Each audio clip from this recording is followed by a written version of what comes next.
और भाजपा वाले अपनी ताकत का इजहार करना चाहते हैं अधिकारियों के माध्यम से। ये जो जीत या जो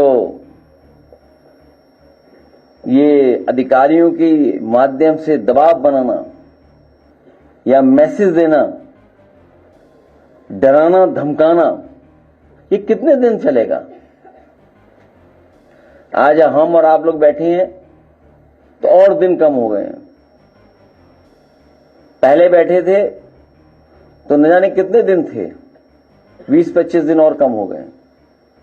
तो हर दिन कम हो रहा है। और इन्होंने कोई ऐसा एग्जाम्पलरी काम किया हो तो बताएं। समाजवादी सरकार में मॉल बना था लखनऊ में, वो बेच दिया इन्होंने।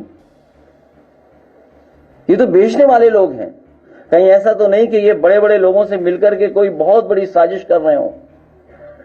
वर्णा जैसी नदी को साफ रख करके और वाराणसी का ट्रैफिक कैसे कम हो, उसके लिए जो रिवर फ्रंट की तैयारी थी वो भी इन्होंने रोक दी।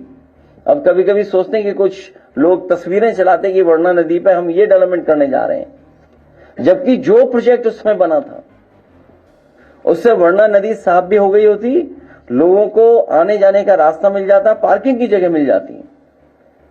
और मुझे खुशी इस बात की, आज दोबारा बात दोहरा रहा हूं मैं।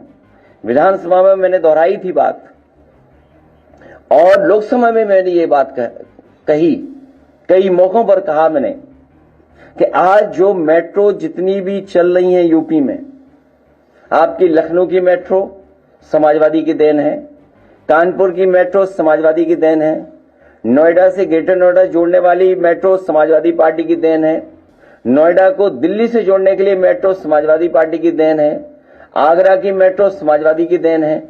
और वहीं क्योंकि प्रधानमंत्री जी की कॉन्स्टिट्यूंसी में भी मेट्रो बन जाए, मेट्रो हो, इसलिए उस समय समाजवादी सरकार में पूरी डीपीआर बना करके और बजट 50 करोड़ दे करके हम लोग गए थे।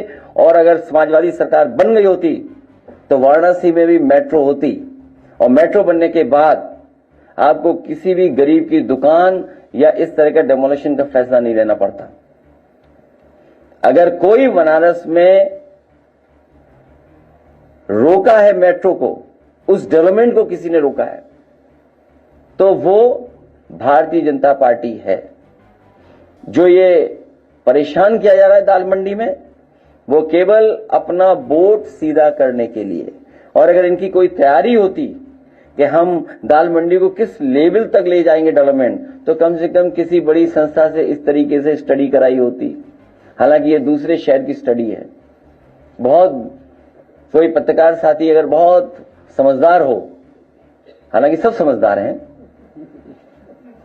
ये पन्ने पलट करके देख सकता है कि अगर एक प्रोजेक्ट के लिए कितनी डिटेल्ड स्टडी होती है, एक अगर प्रोजेक्ट शुरू करना हो तो कितनी डिटेल्ड स्टडी होती है उसकी। ये केवल मैं उदाहरण के लिए दिखा रहा हूं। और कितनी डिटेल्ड स्टडी है सोचिए, केवल छोटे से इलाके के लिए। नक्शे हैं, क्या होना है, कैसे होना है, कितना फंड्स क्या है। यहां तो केवल कोई तैयारी नहीं है, बस सड़क चौड़ी करनी है। नहीं, वो इसलिए बुरा लग जाएगा बीजेपी को, इसलिए बताना नहीं चाहता हूं।